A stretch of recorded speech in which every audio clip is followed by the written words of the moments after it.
Hi, everybody. Matt Noyes, 1 Degree Outside. Weather Network, 1degreeoutside.com is our homepage where you can always find all of our videos. This is your 1 Degree Outside today, where we give you a quick view of the next 24 hours. Let's dive in. Noyes' notes here. Today's air is unhealthy for those with respiratory ailments, sensitive groups. So this is not a day to really exert yourself outside if you've got respiratory ailments. The air quality down a little bit with some low-level ozone and pollution that's in the air. Meanwhile, pollen count, UV index are astronomical today. Really, that pollen count is going to stay real high going all the way through the weekend. Noticeably more humid today, even more so as we get into the day tomorrow. So each day, kind of a step up. Yesterday wasn't a ton of humidity, but it was enough to fuel those storms and spots. If you got one, it was pretty impressive, wasn't it? Today, there'll be fewer of them. We'll cover that in a minute.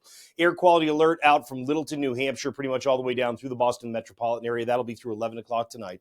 High temperatures reaching 2 or even exceeding 90 in spots. When you get along the south-facing coast or near a south-facing coast, having a wind out of the south and southwest keeps you a little bit cooler. So if you're just looking for the basics of the forecast, there you go. But if you want a little bit more, let's dive a little bit deeper here. That southwest wind going to be coming across the ocean, keeping us cooler on the Cape, the islands, some of southeastern Mass, but a lot of us otherwise able to make it up for a run to 90. Boston may fall a degree shy. If you squeeze out one more degree, you hit the 90-degree mark. Either way, it's hot. You come into central New England, when you add in the humidity, the heat index may be a degree or two more than this. It's not going to be a lot more than the actual temperature, but it may feel like squarely in the lower 90s, even though the temperature is either side of 90 degrees. Northern New England, not a lot of exception here either. This is our best chance of a couple showers and storms, which I'll show you coming up in just a moment. When you get along the main coastline, that southerly and southwesterly wind across the ocean does keep it a little cooler, and as you might expect, Canadian Maritimes are a little bit cooler than the rest of us as well. So in terms of the shower and storm threat, again, it's not what it was yesterday.